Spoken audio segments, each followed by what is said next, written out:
Bueno, avanzamos un poquitito más en este trayecto y ahora empezamos a considerar qué empieza a suceder finalizando la década del 60. ¿Sí?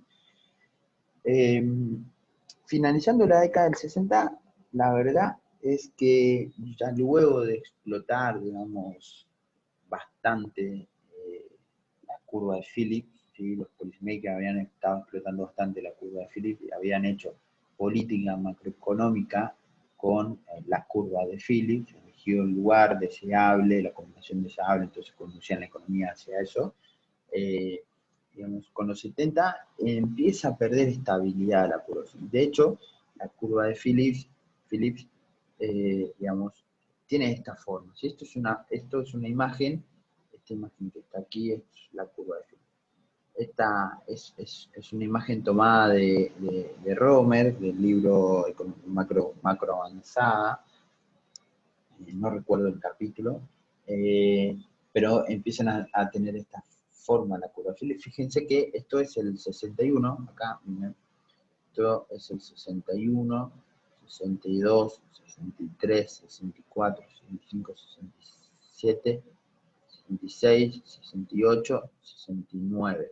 ¿Sí? Esta es la curva de Phillips básicamente ya explotado en la década de los 70. Cada punto es un año y me combina una tasa de desempleo promedio con un deflactor del PBI. ¿Sí? Un deflactor del PBI, digamos, de trimestre a trimestre, en términos porcentuales. ¿Sí? Y en los 60, básicamente, digamos, la relación se mantuvo muy bien, digamos, se hizo política macro, en particular con este instrumento. Sin embargo, fíjense, los 70 vienen aquí, los 71 vienen acá, 72, 73, 74, 75 viene aquí, 76, 7, 8, 9. Ya es algo que parece que no tiene, digamos, algún tipo de relación, ¿sí?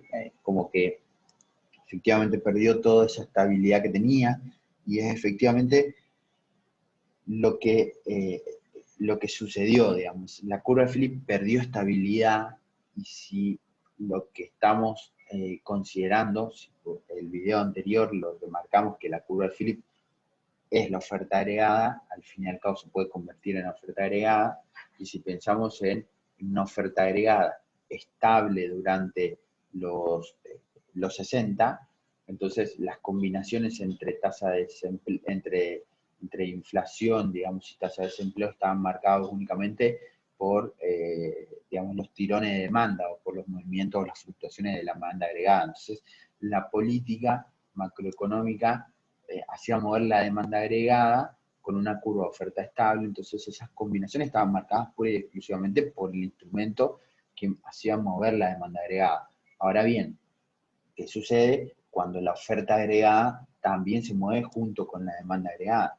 Cuando la oferta agregada se mueve junto con la demanda agregada, entonces esas combinaciones de inflación y desempleo ya no está marcada por el instrumento de la demanda agregada. Fíjense que la concepción en los 60 era hacer política macro con la demanda agregada, ¿sí? Entonces ya no está tan marcado ese punto, ya se ha perdido, digamos, esa relación, ya no es estable, por lo tanto ya no puedo hacer política de esa manera, ¿sí? ¿Y eso por qué fue? Bueno, porque efectivamente hubo un periodo de crisis del petróleo muy conocido, 70 y pico, 2 y 3, no me equivoco, que cambió, digamos, la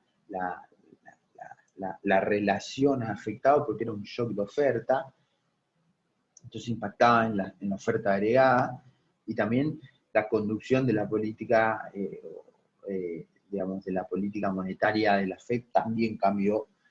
Entonces tenemos dos combinaciones que hacen que la oferta agregada ya no pueda, digamos, ser estable en ese sentido,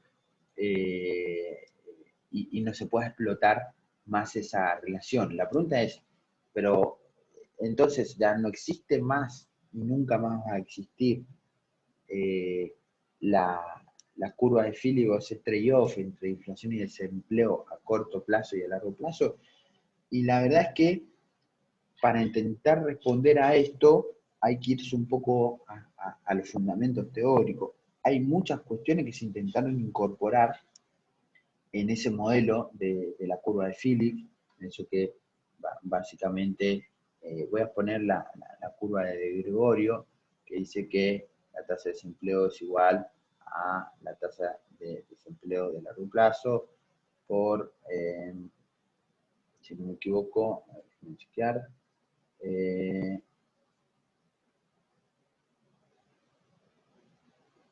menos, y esto no es esta letra,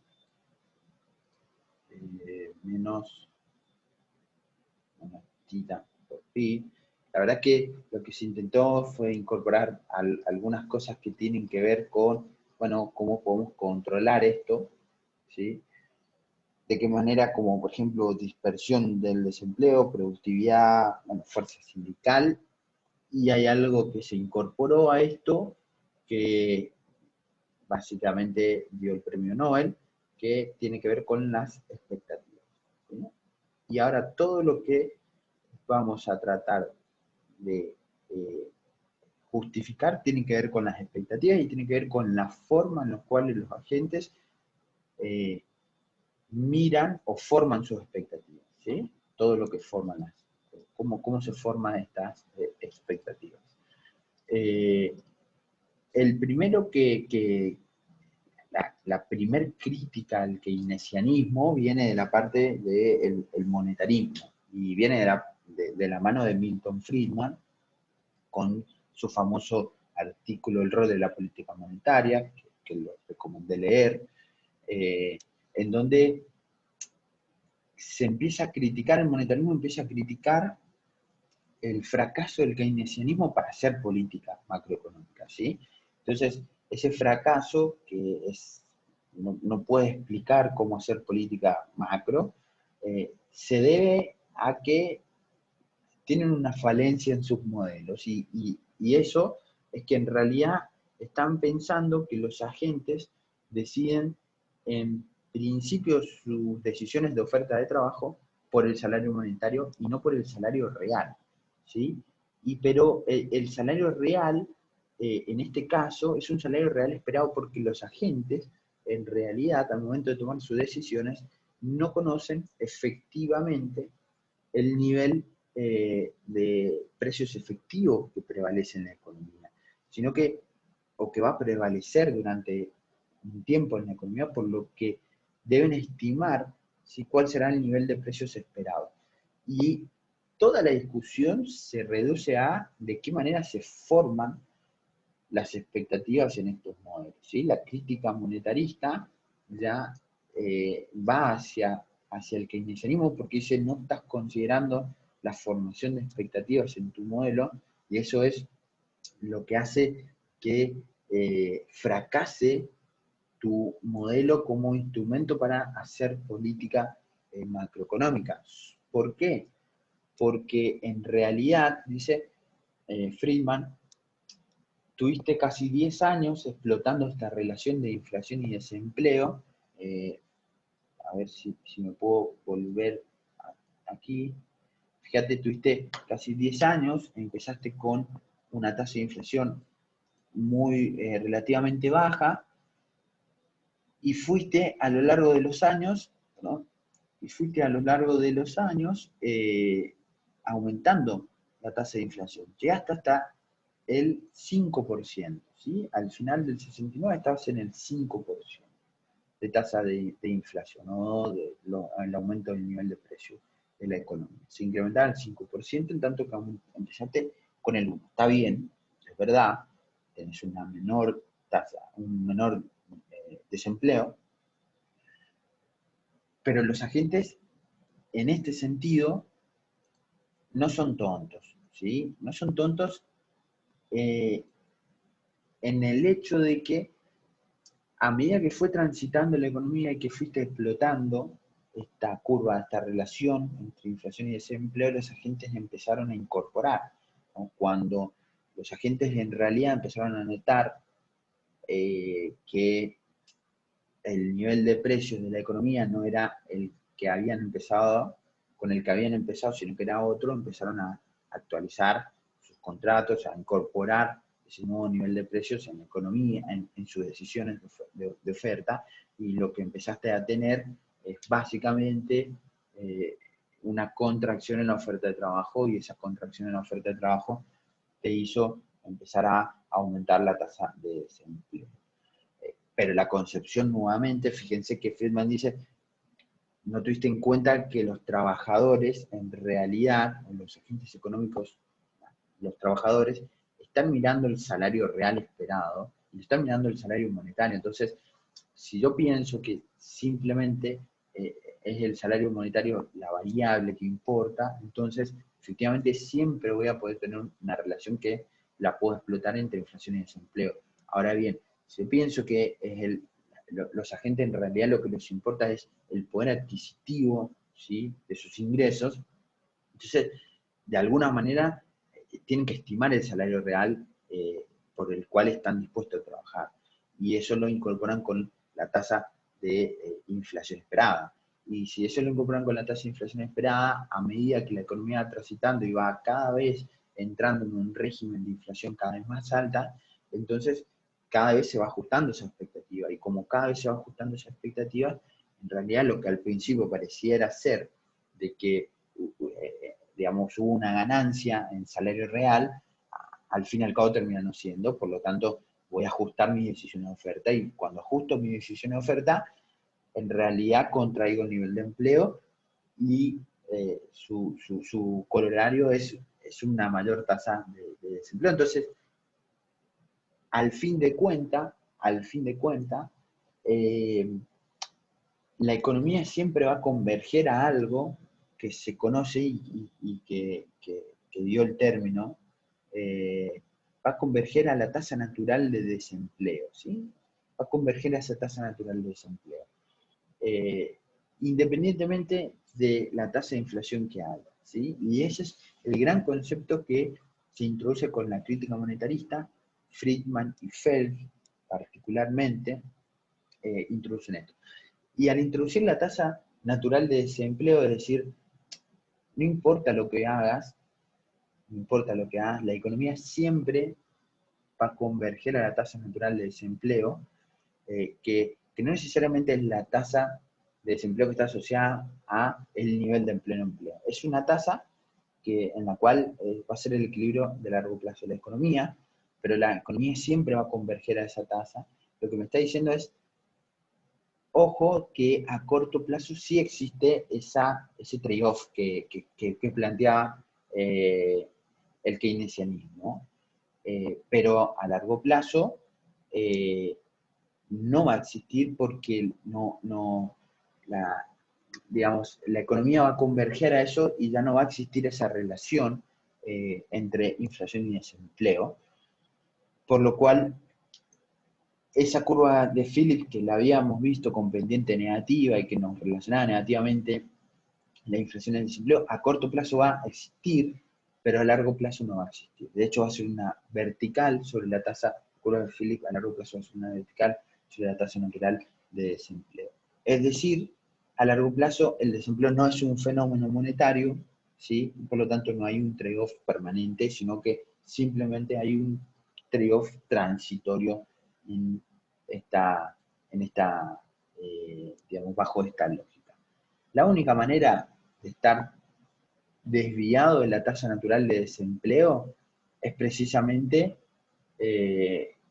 generando mayor inflación, ¿sí? Si nosotros generamos mayor inflación, vamos a estar completamente, digamos, ahora lo vamos a tratar de entender un poco mejor, vamos a estar constantemente, digamos, si se quiere, modificando el salario real esperado y los trabajadores van a estar constantemente actualizando, por lo cual la única manera de desviarnos de la tasa natural de desempleo y por lo tanto tener una menor tasa de desempleo, va a ser incrementando infinitamente la tasa de inflación, lo cual implica, al fin y al cabo, que puede llegar en algún momento a una tasa explosiva del crecimiento de los precios.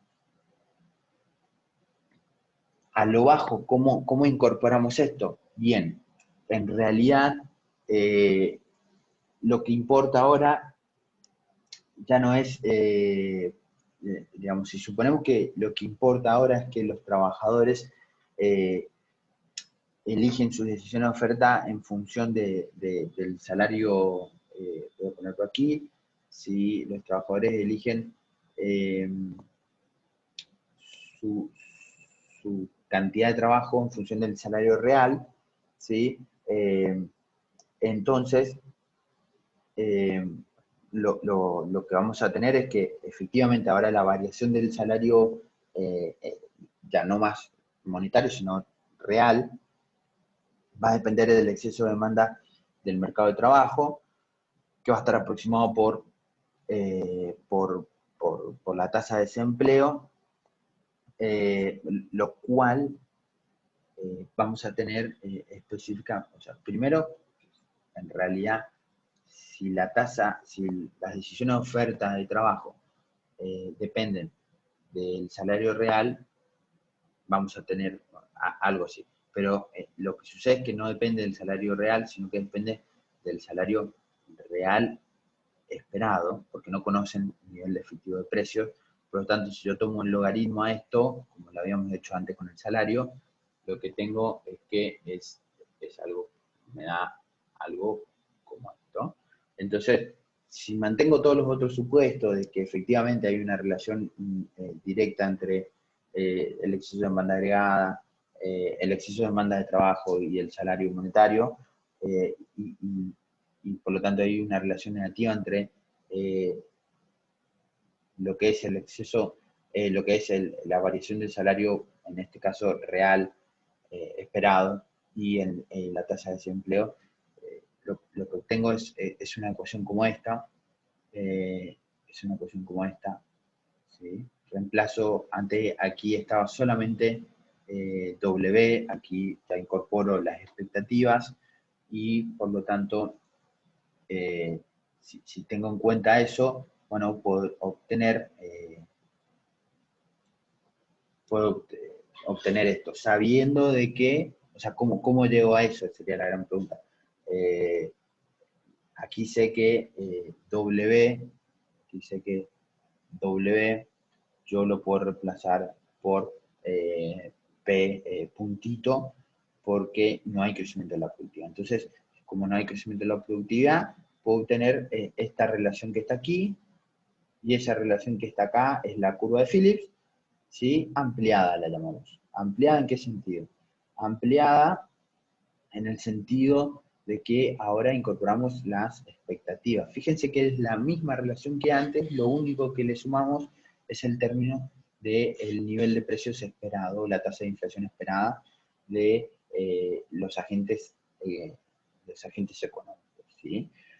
Si pensamos en la ecuación 1 que habíamos relacionado, la oferta agregada con la curva de Phillips, lo que vamos a obtener es esto que está aquí, ¿sí? Es esta ecuación que está acá, y esa ecuación, si nosotros efectivamente esto que está acá no es el efectivo, sino que es el esperado, vamos a llegar efectivamente a esta ecuación. Acá está el kit de la cuestión, porque nosotros sabemos que alfa es mayor a 0, y si nosotros esto lo podemos expresar de esta manera, ya hemos visto que a esto le llamamos el gap, ¿sí? Llamamos el gap del producto, esto es I menos esto. Fíjense que la única manera de que el nivel de actividad esté por encima del nivel de pleno empleo, ¿sí? La única manera que esto se dé va a ser con un nivel de inflación mayor al nivel de inflación esperado, ¿sí? Y eso es efectivamente la hipótesis de la Zurita. Para mantener el nivel de empleo, el nivel de actividad por encima del nivel de pleno empleo, entonces necesariamente necesitamos tener una inflación constantemente por encima de las expectativas de que se están formulando los agentes, lo cual implica o digamos tasas de inflación que sean crecientes en este sentido. Crecientes en este sentido. Ahora bien, la pregunta es, bueno, ¿cómo se forman estas expectativas de inflación? Ya hemos visto que en realidad lo que nosotros necesitamos incorporar son las expectativas, porque ahora lo que importa es el salario real esperado, ya no más el salario monetario. Estamos en un contexto en donde ya la inflación, el régimen de inflación ya es más alto, lo cual dice Friedman, pues la gente van aprendiendo de eso, así que, y encima eligen el salario real y esperado, entonces hay que formular algún mecanismo a través del cual se crean las expectativas y por lo tanto tenemos expectativas adaptativas, ¿sí? Que es el mecanismo que utilizan Friedman y Fels para intentar modelar esta cuestión. ¿Cuál es o cómo funciona este mecanismo? Bueno, los agentes en cada periodo van a corregir, ¿sí?, el valor esperado de esta variable, en este caso del nivel de precio, de la inflación, en función de los errores cometidos en el periodo anterior. Fíjense que acá hay una gran diferencia entre lo que vamos a ver después con las expectativas racionales, porque básicamente lo que las expectativas adaptativas están mirando es lo que sucedió en el pasado, o sea, son backward looking, miramos hacia atrás y corregimos en función de cuánto nos equivocamos hacia atrás. Digamos, esta es la corrección, si yo lo miro aquí, esta es la corrección de expectativa, fíjense que esta es la expectativa que se produce en T para el momento T más 1, la expectativa de inflación en T que va a ser o que va a regir hasta T más 1, y esta es la expectativa que se pactó en T menos 1, se formuló en T menos 1 y que iba a regir hasta T. Entonces esto es cuánto me equivoqué, efectivamente, en realidad no es cuánto me equivoqué, sino que efectivamente cuánto voy a corregir en mis expectativas. Fíjense que si esto es positivo, quiere decir que yo voy a estar corrigiendo hacia arriba mi formulación de la expectativa de lo que va a ser la inflación, o sea, voy a esperar que se incremente la inflación. Y si es negativo, voy a esperar que disminuya la inflación. Y eso va a venir de una proporción de lo que me voy equivocando en cada periodo. ¿Cómo sé que es una proporción? Porque me olvidé de poner aquí que lambda es menor a 0, está entre 0 y 1 en realidad. Lambda, vamos a corregir aquí, lambda está entre 0 y 1, que básicamente nos va a indicar digamos, el ajuste que hay. Esto es como muy parecido a la inversión, el ajuste que hay en cada periodo de los errores que voy cometiendo. Fíjense que esto es la expectativa que hubo, la inflación efectiva que hubo en T-1 y cuánto yo efectivamente estimé que había en T-1, ¿sí? Entre T-1 y T. Entonces, esto es el error, esto es cuánto me equivoqué, ¿sí? Si predije que iba a haber un 25%, y fue 35%, si no me equivoqué, en 10 puntos porcentuales, lo cual no voy a incorporar esos 10 puntos porcentuales, sino que voy a incorporar una proporción de eso. Voy a ir corrigiendo de a poco esa diferencia de 10 puntos porcentuales.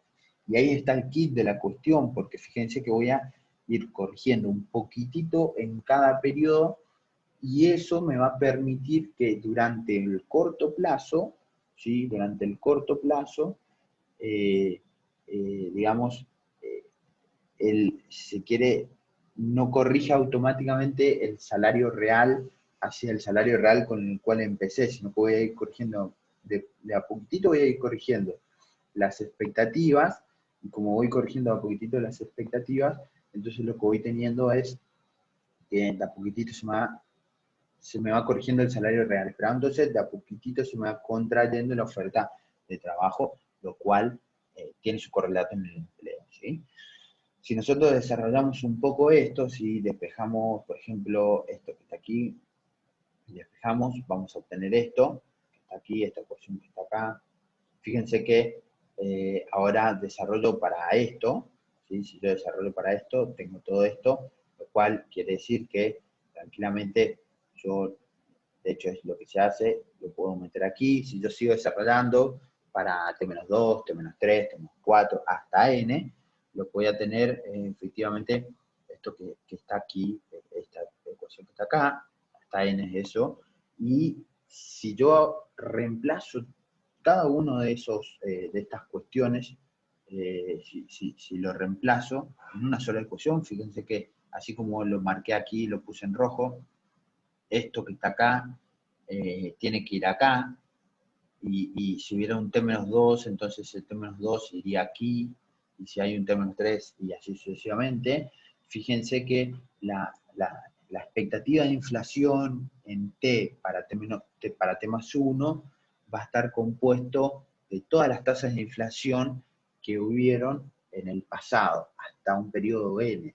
Es decir, digamos, es como un promedio, de hecho es un promedio ponderado de todas las inflaciones pasadas que hubieron hasta ese momento, lo cual, quiere decir que estoy mirando hacia el pasado. Pero lo más interesante es que, fíjense que esto que está aquí, esto que está aquí, cada vez se va multiplicando y se va elevando un número más elevado, lo cual, como está entre 0 y 1, eso es un número cada vez más chiquitito, lo cual indica que le voy a prestar más atención al pasado reciente que al pasado más lejano, ¿sí? Entonces, esto me está indicando del por qué va ese lag, si se quiere, en actualizar.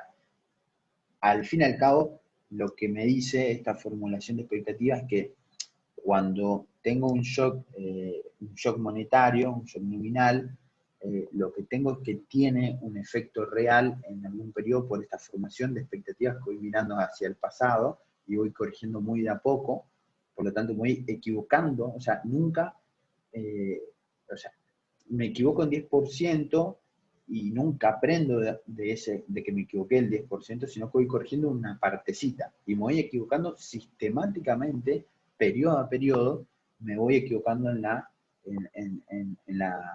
previsión. Y al final de todo, corrijo del todo. Pero si constantemente si constantemente tengo una situación como la que habíamos descrito de esta manera, entonces constantemente me voy a estar equivocando porque nunca voy a poder cerrar ese gap entre inflación efectiva e inflación esperada. Eso es algo de lo que, digamos, se ha discutido y es la crítica que le hace la nueva macro clásica a este modelo de Friedman. Si uno lee, por ejemplo, los papers de Sargent, lo que ve y el fundamento que encuentra es que efectivamente en estos casos la inflación, digamos, como que se lo trataba o se lo pensaba como que estaba autocorrelacionado, era una autocorrelación serial, es decir, que la inflación está aplicada por sí misma y no por otras cosas o otras variables que podrían incidir, que eso es el aporte que hace un poco la nueva macro clásica a la discusión de cómo formular las expectativas y por lo tanto, digamos, cómo termina impactando los shock nominales en los shock reales. No se olviden que siempre estamos tratando de discutir esa cuestión, ¿sí? Entonces, vemos esta cuestión de que la única manera de estar por debajo de la inflación, por debajo de la tasa natural de desempleo, ¿sí? Esa tasa natural de desempleo, vuelvo a repetir, es una tasa en la cual la economía va a converger, ¿sí? Independientemente de cuánto sea la inflación, la economía va a converger hacia esa tasa. Y bueno, vemos que la única manera de tener eso es generando cada vez mayor inflación, cada vez mayor tasa de inflación. lo cual la hipótesis me termina derivando que efectivamente solo a corto plazo sí existe este trade-off, a largo plazo siempre la economía va a converger a la tasa natural de desempleo, y ese largo plazo efectivamente es cuando las expectativas en realidad se cumplen, ¿sí? Y cuando las expectativas se cumplen, quiere decir que digamos, el crecimiento de los precios es efectivamente el crecimiento de los precios esperados, y si eso sucede, estamos viendo de que esta función va a ser exactamente igual a cero. Y entonces estamos en la tasa natural de desempleo. Y esa tasa natural de desempleo es única, pero compatible con cualquier tasa de inflación, ¿sí? Digamos, con tasa de inflación más elevada, con tasa de inflación más chica, es compatible con cualquiera. Es decir, lo que me está diciendo es que es independiente de la tasa de inflación. Lo cual, si grafico en el plano tasa de inflación y tasa de desempleo, me está diciendo que es una vertical sobre la tasa de desempleo. Pero fíjense que, digamos, el largo plazo, esto es muy importante que lo entiendan, el largo plazo se da cuando se cumplen las expectativas, es decir, cuando ya no hay nada más que corregir, ¿sí? Ahora bien, ¿qué pasa si constantemente estoy fogoneando la demanda agregada de forma tal de que siempre voy a tener esto por un largo periodo de tiempo? Entonces el largo plazo parece que no va a llegar nunca, ¿sí? Pero si simplemente tengo un shock nominal, un shock monetario, y ese shock monetario al principio a corto plazo voy a tener un trade-off porque las expectativas van a tardar en ajustarse. Recuerden que lo mío es backward looking, lo mío para atrás.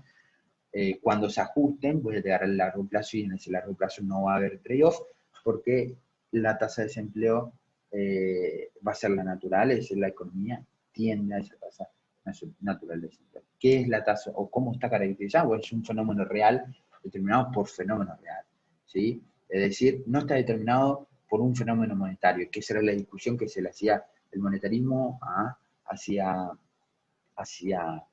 el keynesianismo, de que la tasa de desempleo está determinada por fenómenos monetarios. ¿Sí? Acá no. Entonces, es única, pero no va a ser constante, puede ir cambiando, y puede ser no óptima. Eso me está diciendo que puede no ser compatible con el nivel de pleno empleo, y va a estar compuesto por un desempleo friccional y un desempleo estructural, ¿sí?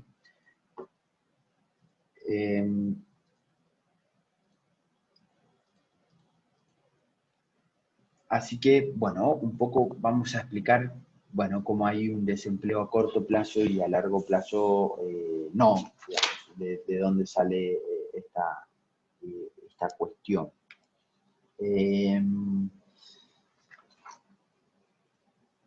¿Qué vemos en principio? Bueno, vemos que efectivamente ahora tenemos una curva de Phillips, ¿sí? Tenemos una curva de Phillips en la cual perdón. Tenemos una curva de Phillips en la cual ahora esta curva de Phillips va a tener esta relación entre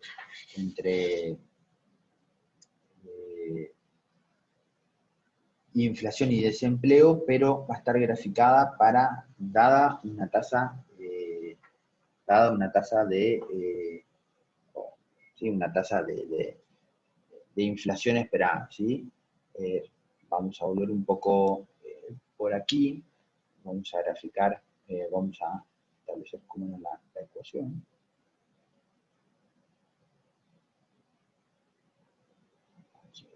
Perfecto.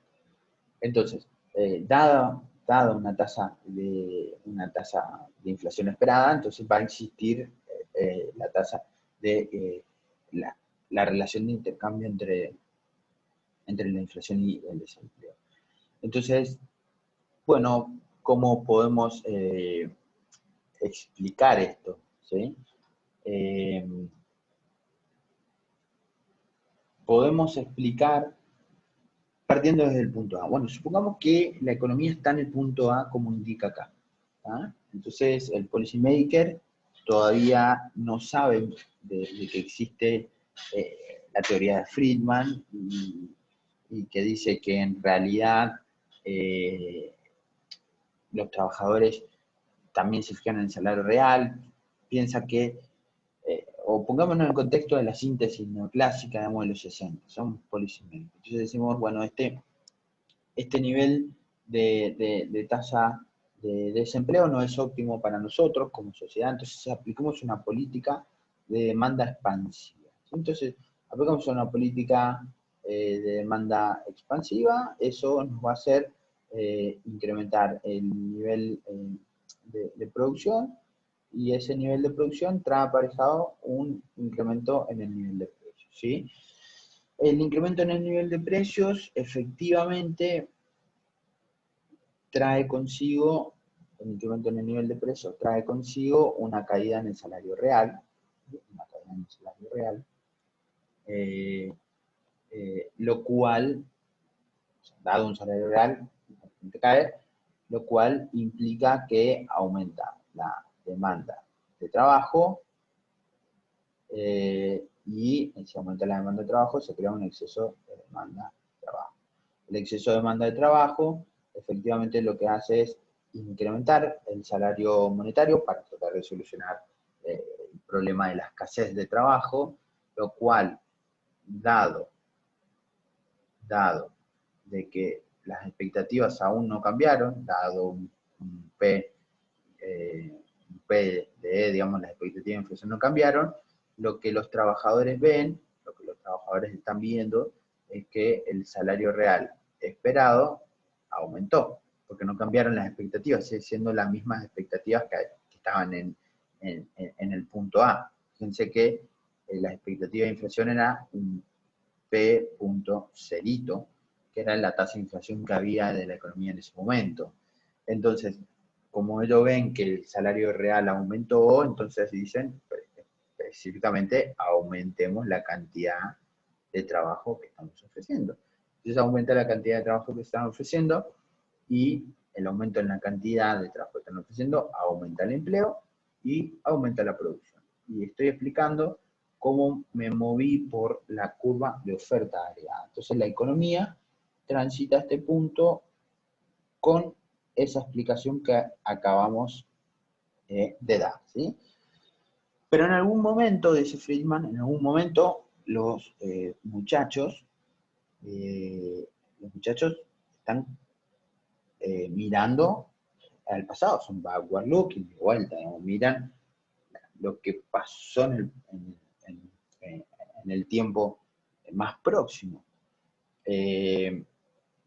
Por lo cual es difícil sostener de que el salario real haya caído, digamos, durante mucho tiempo, ¿sí? De hecho, eso es la justificación de por qué la tasa de desempleo cae. La tasa de desempleo cae efectivamente porque cayó el salario real, ¿sí? Entonces aumentó el empleo. Eso es lo que estamos viendo acá. Pero los trabajadores aún no se han dado cuenta todavía, porque no incorporaron la nueva inflación o el nuevo ambiente, el contexto inflacionario a sus expectativas. Entonces, llegado el momento van a empezar a corregir las expectativas. ¿Y qué sucede cuando corrijan las expectativas? Fíjense que cuando se modifican las expectativas, fíjense que cuando se modifican las expectativas se va a cambiar este elemento de la curva de Phillips, lo cual ese elemento de la curva de Phillips es específicamente como una ordenada en el origen. Entonces, a medida que los trabajadores, cuando pasó un tiempo, los trabajadores empiezan a incorporar y dicen, bueno, pero efectivamente no puedo comprar con mi salario lo que pensé que iba a poder comprar, ahora compro menos. Entonces, no ese es el nivel de precios que prevalece en la economía, sino es un nivel de precio más alto. Entonces, cuando los tipos actualizan el nivel de precios esperados, o la tasa de inflación esperada, entonces el salario real, dado un salario monetario, el salario real esperado, cae. Y como el salario real esperado cae, entonces lo que termina por caer es efectivamente el nivel de empleo. Y como cae el nivel de empleo, cae la producción. ¿Sí? Entonces, cae el nivel de empleo, cae la producción.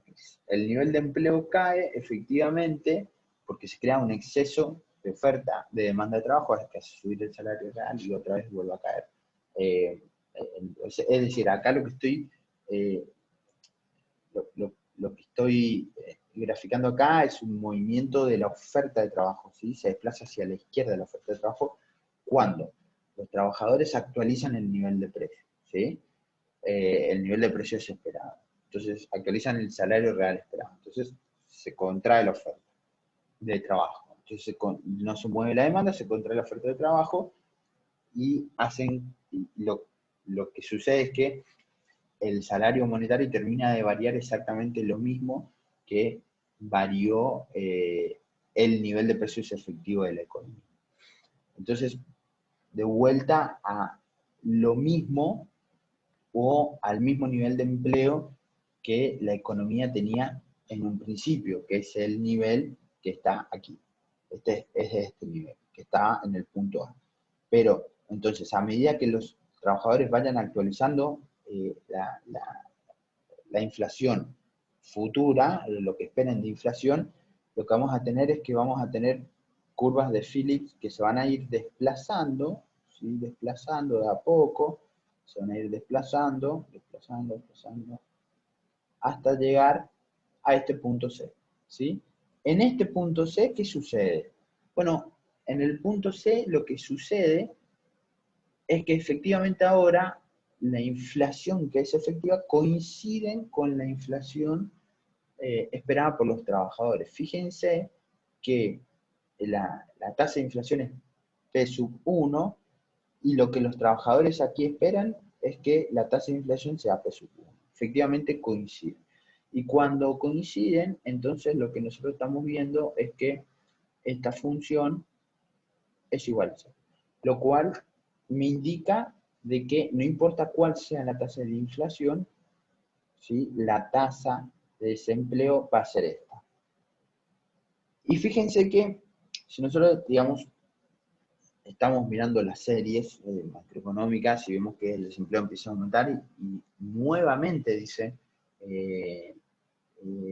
los policymakers, no, esto no es posible, vamos a hacer otra política de demanda expansiva con tal de volver a mantener a la tasa de desempleo en uso 1, que es la tasa que nos gusta a nosotros y es la deseable.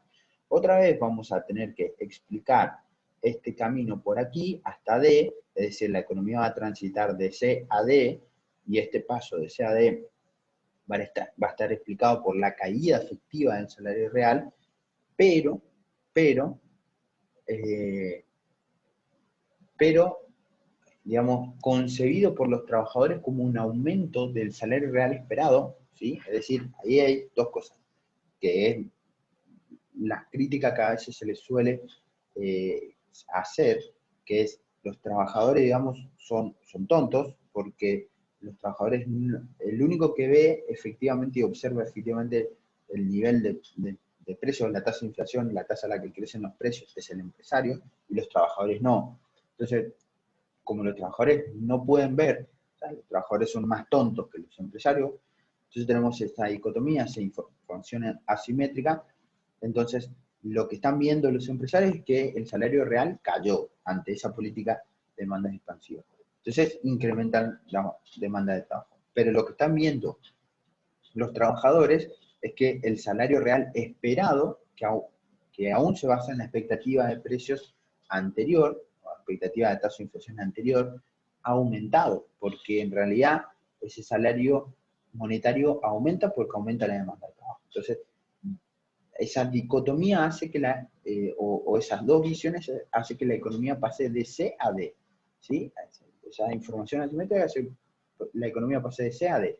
Transitoriamente bajó el nivel de la tasa de desempleo, pero cuando los trabajadores empiecen a incorporar, entonces esa curva de Phillips se empiece a desplazar de vueltas, es expectativa adaptativa y van corrigiendo de a poco una proporción de los que se equivocan, entonces, llegado a un punto, van a corregir todo el error que han cometido, van a corregir, Y llegado a ese punto, entonces, la expectativa de inflación va a coincidir con el nivel de, o con la tasa de inflación efectiva, y la economía va a estar parada nuevamente sobre la tasa de desempleo que partió.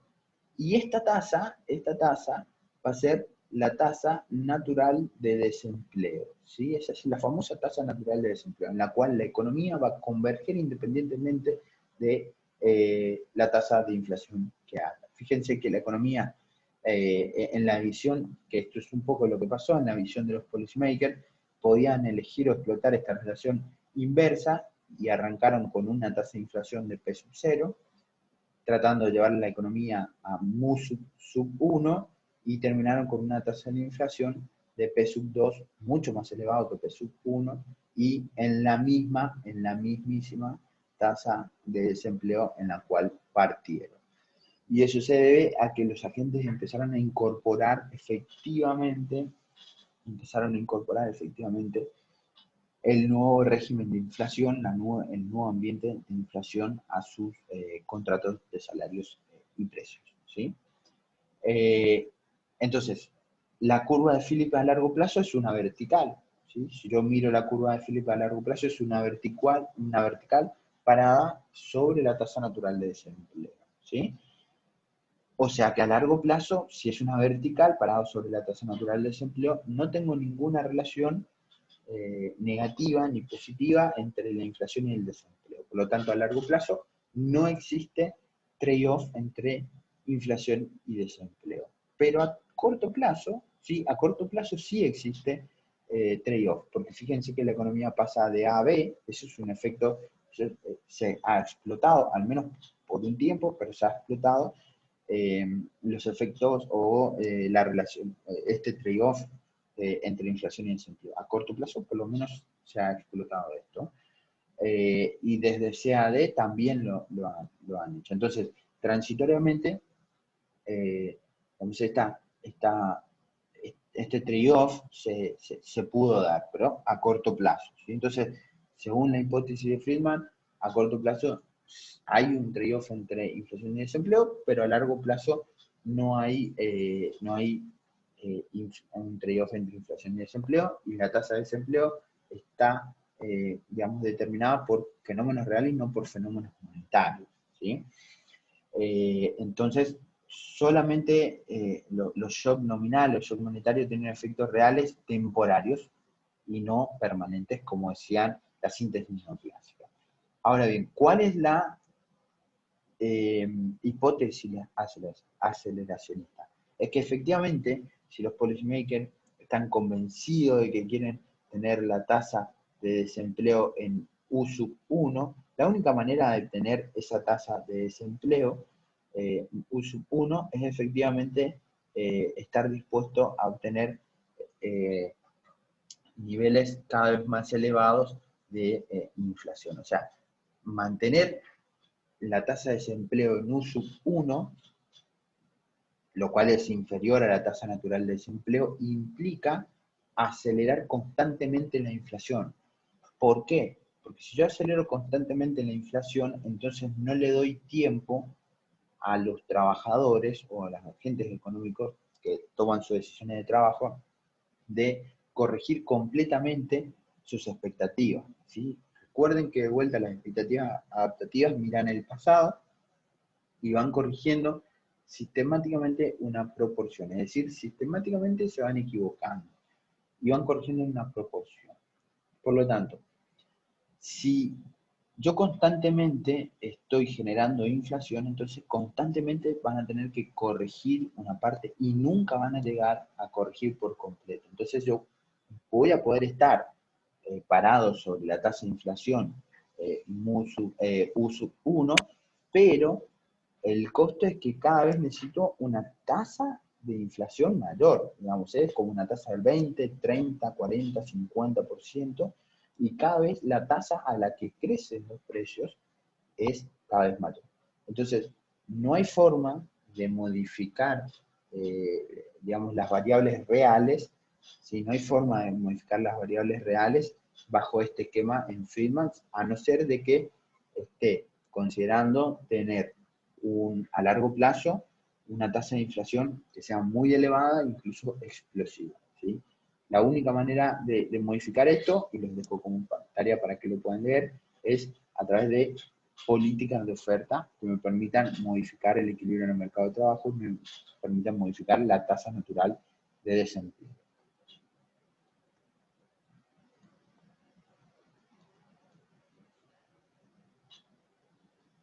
Un resumen de todo esto. Bueno, bajo la hipótesis de las expectativas adaptativas, la crítica de Friedman que se le hace al keynesianismo por no poder o por fracasar en poder explicar el ciclo económico, digamos, decanta en que solamente a corto plazo va a existir riesgos entre inflación y desempleo en la medida en que le podemos engañar a los agentes económicos. Esto es que los agentes económicos perciban como un cambio en una variable real cuando en realidad no ha cambiado la variable real, ¿sí? Entonces, los trabajadores piensan que se incrementó el salario real cuando en realidad cayó el salario real, entonces por eso aumenta el empleo. Pero a largo plazo estas políticas de demanda no son efectivas para reducir el desempleo, ¿sí? No son efectivas. Es decir, las políticas, o es decir, los fenómenos monetarios o nominales no tienen efectos sobre las variables reales, ¿sí? No existe esto. Es decir, a largo plazo existe la famosa neutralidad del dinero, ¿sí? Lo cual, pura y exclusivamente, lo que cambia son las variables nominales y las variables reales se mantienen inalteradas. A largo plazo, la curva de Phillips es una vertical sobre la tasa natural de desempleo, ¿sí? No se modifica, es decir, la economía transitoriamente se puede desviar de esa tasa natural de desempleo, pero va a converger hacia la tasa natural de desempleo en la medida que los agentes económicos corrijan sus expectativas.